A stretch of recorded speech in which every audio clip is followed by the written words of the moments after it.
Pembaca kita makin susut lah. Tapi itu tidak menyebabkan saya rasa serik untuk menulis.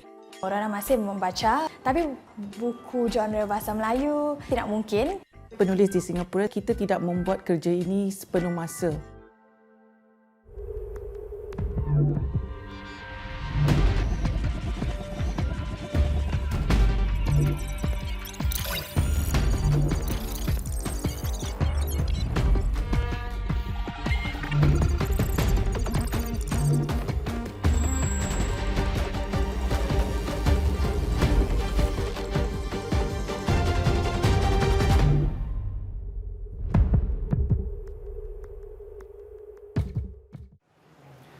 Kawasan Kampung Glam ini pernah suatu ketika dahulu menjadi hak percetakan dan penerbitan buku Melayu di rantau ini pada abad ke-20.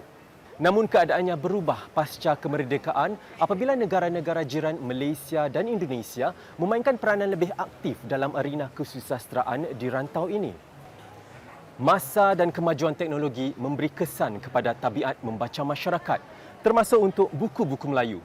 Lantas timbul persoalan, masihkah relevan buku-buku Melayu?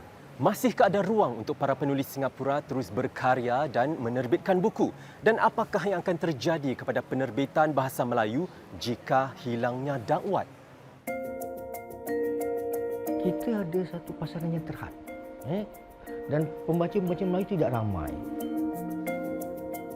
Di sebuah gedung di Yunus, pasangan suami isteri Farihan Bahrun dan Noridah Kamari pula sibuk mempersiapkan tempahan buku yang diterima oleh syarikat penerbitan mereka, Unggul Kreatif.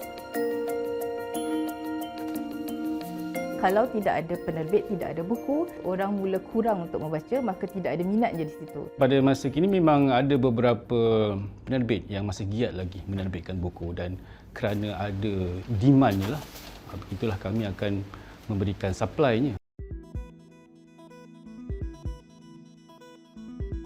Penulis mapan dari dua generasi yang berbeza. Pendekatan yang diambil juga berbeza untuk mengikuti peredaran zaman. Ini sejajar dengan perkembangan tren membaca hari ini. Namun cabaran sebagai penulis tetap sama, iaitu mendapatkan tempat di hati pembaca di sebalik lanskap yang sudah berubah. Walaupun kepada pembaca semasa yang kurang membaca, tapi kalau dia mereka dapat disogokkan dengan karya-karya yang segar. Cara buku-buku dipasarkan juga turut berubah. Unggul Kreatif menggunakan kaedah dalam talian dan e-dagang untuk mempromosikan buku. Kalau mengharapkan penerbit menjual buku, kita tak akan bergerak. Minda kita, pemikiran kita sebagai penulis tidak dikongsi oleh pembaca. Jadi apa saya buat? Ialah saya minta harga potongan pada penerbit dan saya ingin menjualnya sendiri. Kita ada kumpulan-kumpulan WhatsApp dalam negara dan di luar negara. Dalam satu laporan terhadap tabiat membaca di Singapura yang dijalankan Lembaga Perpustakaan Nasional atau NLB, mendapati jumlah pembaca dewasa yang membaca buku fizikal menjunam sekitar 20% kepada 77% pembaca pada tahun 2021 berbanding tahun 2016. Lebih ramai pembaca yang berpaling kepada wadah e-buku dan buku audio. Pembaca e-buku membentuk 58% pembaca, sementara wadah buku audio membentuk 15% pengguna pada tahun 2021. Ia lebih praktikal, lebih senang untuk membawa ke mana-mana, and keutamaan kita boleh download. Harga buku-buku elektronik atau e-books is lebih murah and lebih accessible. Minat membaca mula memutik bagi Elfarina Rozaini sejak berusia 4 tahun lagi. Namun, pengasas bersama kumpulan bacaan No Regrets Book Club lebih cenderung membaca buku fizikal daripada wadah dalam talian. My own pengalaman, saya suka membelik muka surat, saya suka conteng-conteng kat buku fizikal pakai pena atau pakai sticky note. Ada something special dengan experience atau pengalaman memegang buku fizikal. Simpanan peribadi ratusan buku beliau ini wajar dianggap sebagai gerbang ilmu kepada dirinya.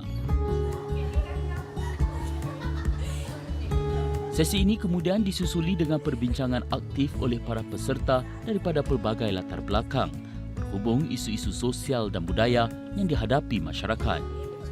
It's very valuable pasal kita dapat learn from one another, memberi peluang atau ruang yang selamat, I think, untuk sesiapa sahaja yang minat membaca buku tentang sastra tempatan. Sungguh pun begitu, seperti golongan muda yang lain, Farina lebih cenderung membaca buku-buku Inggeris daripada yang berbahasa Melayu. Is the connection yang sikit lacking atau tidak sekuat dengan bahasa Inggeris. Memang agak sayang, tapi pasal kita punya society masyarakat lebih menggunakan bahasa Inggeris. Kita percikkan sesuatu yang semakin kurang dalam masyarakat kita. Contohnya kita buat satu penerbitan yang dapat merancakkan dunia sastra dan kemudian ada karya positif yang bagi kita bermutu dari sudut bahasa. Selain itu, tinjauan Institut Kajian Dasar atau IPS pada tahun 2020 pula mendapati lebih ramai rakyat Singapura yang fasih dalam bahasa Inggeris berbanding bahasa ibunda mereka. Ada huge gap dekat dalam komuniti-komuniti pembaca. Even saya sebagai seorang Melayu kan pun malu juga nak admit lebih baca kepada buku Inggeris. I think kerana hasil buku Melayu tidak as rampant, tidak banyaklah di kedai-kedai buku dan banyak promosinya kurang. Para penulis yang mungkin lebih muda sedikit, mungkin perlu ada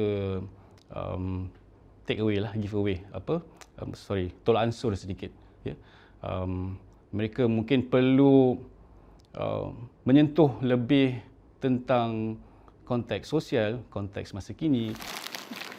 Ramai daripada penulis buku Melayu setempat melakukan tugas itu secara separuh masa. Adakah ini menjadi penghambat mengapa kurangnya karya-karya terbitan setempat di pasaran? Adakah juga hambatan-hambatan lain bagi para penulis Singapura? Sebagai penulis di Singapura, saya rasa pasaran amat kecil dan juga pembaca buku Melayu lagi terhad. Ia adalah pekerjaan yang sambilan ataupun kita juga membuat perkara-perkara lain lah seperti menjual buku atau mendidik kanak-kanak dan sebagainya. Saya kira para penulis yang mungkin bukan penulis sepenuh masa boleh memanfaatkan media sosial untuk meluaskan pengaruh masing-masing. Ini mungkin satu cara untuk kita mempromosikan karya kita kepada masyarakat lah, selain daripada mereka yang minat buku. Di sebalik jumlah pembaca merundum, ada sekelumit harapan. Tinjauan NLB pada tahun 2021 turut mendedahkan golongan dewasa masyarakat Melayu merupakan pembaca yang menunjukkan peningkatan berhubung pembacaan dalam bahasa ibunda setiap minggu.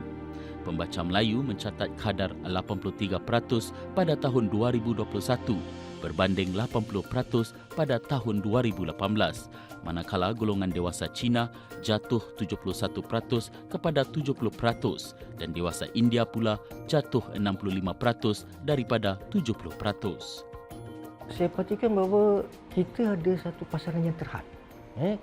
Dan pembaca-pembaca Melayu tidak ramai.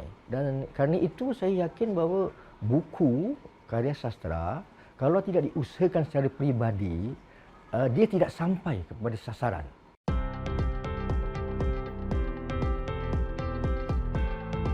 Perkembangan ini jelas kelihatan dengan kekerapan para penulis mapan terus menghasilkan karya-karya bermutu tinggi baik dari segi kandungan maupun nilai kesusastraan dipenakan.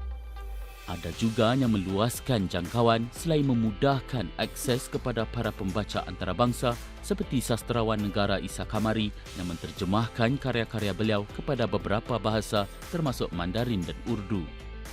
Kita juga perlu meluaskanlah lagi skop pemahaman kita. Kita perlu luaskan lagi daya kreativiti kita dengan melihat kepada dunia luar. Kita kena terjemahkan. Tidak ada pilihan lain. Kerana dia ada satu pengalaman orang Singapura yang sangat unik yang perlu dikongsi dari seluruh dunia. Kena diterjemahkan. Diterjemahkan peringkat awal dalam bahasa Melayu dan bahasa Inggeris. Dalam cabaran yang perlu dihadam ekosistem budaya membaca buku sekarang ini, ada juga bibit-bibit harapan yang perlu diraih masyarakat. Saya rasa amat penting yang cerita-cerita atau buku-buku lokal ditulis oleh penulis dari Singapura kerana mereka yang mengalami all the experiences yang kita semua mengalami sebagai satu masyarakat. Jadi ada connection atau pembaca pun boleh relate dengan lebih kuat lagi dan boleh empathize dengan lebih sincere lah. Ada satu pengalaman orang Singapura yang sangat unik yang perlu dikongsi dari seluruh dunia. The journey itu adalah satu sangat beautiful. Dengan masyarakat Melayu membentuk lebih 80% pembaca dwibahasa, masih ada ruang untuk penulis setempat untuk terus berkarya. Dengan selera pembaca berubah ke wadah-wadah online, timbul persoalan jika para penulis dan penerbit setempat perlu mendekap teknologi untuk kekal relevan.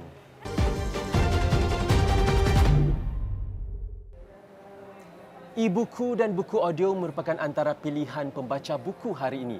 Dengan lebih ramai pembaca memanfaatkan wadah bacaan dalam talian, adakah para penulis Melayu setempat turut menawarkan karya-karya mereka dalam bentuk wadah elektronik? Atau ada lagi wadah lain yang boleh penulis setempat manfaatkan untuk kekal relevan dan menarik perhatian minat pembaca?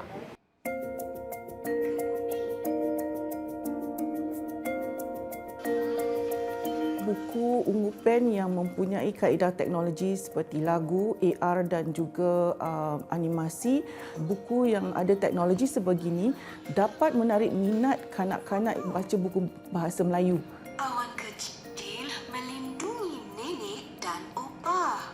Sebagai penulis dan juga penerbit buku, saya rasa saya harus peka dengan apa yang pembaca kita mahukan. Konten-konten kandungan harus memenuhi cita rasa pembaca kita hari ini.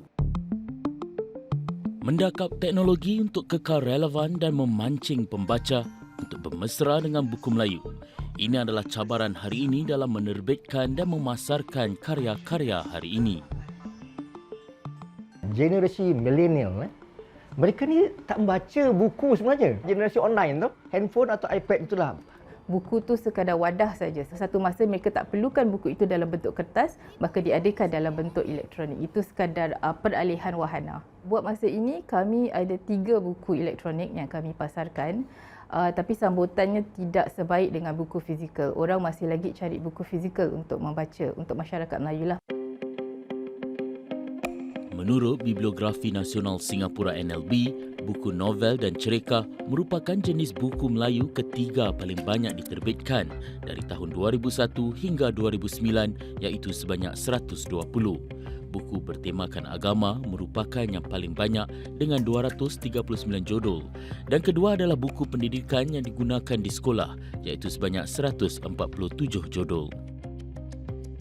Buku-buku ini tidak disasarkan secara khusus. Maksudnya ia boleh digunakan dalam kelas untuk bahan pembelajaran, bahan pendidikan. Pada masa yang sama, ia juga boleh dibaca secara beriadah. Walaupun tiada jumlah terkini disediakan bagi judul buku Melayu di Singapura, para pemain industri mengatakan kini terdapat permintaan yang lebih kukuh bagi buku Melayu kanak-kanak. 8 tahun yang lepas ada perkembangan dalam negara lah, perkembangan dasar pendidikan di mana prasekolah kita juga harus menawarkan bahasa Melayu dan juga Tamil sebagai bahasa kedua selain bahasa Mandarin. Sebab itu kita dapat nampakkan lebih permintaan untuk buku bahasa Melayu. Pelajar ataupun guru-guru yang mencari bahan-bahan bacaan untuk pengajaran. Jadi bila mereka dewasa nanti, walaupun mungkin mereka tak masuk dalam bidang sastra, dalam bidang bahasa, sekurang-kurangnya asas mereka itu ialah buku-buku Melayu. Meski perlu melentur buluh biadari rebungnya, laporan kemajuan dalam kajian celik membaca antarabangsa atau PERLS mendapati peratusan pelajar Singapura yang suka dan minat membaca merosot daripada 55% pada tahun 2016 kepada 51% pada tahun 2021. Tambahan pula dengan kebergantungan kepada teknologi, kajian Institut Pendidikan Nasional atau NIE pula mendapati para pelajar lebih cenderung menggunakan teknologi untuk hiburan sekaligus menjadi satu lagi hambatan untuk budaya membaca terus berkembang. Ini berbeza pula dengan dapatan tinjauan yang dijalankan oleh Lembaga Perpustakaan Negara atau NLB ke atas golongan dewasa.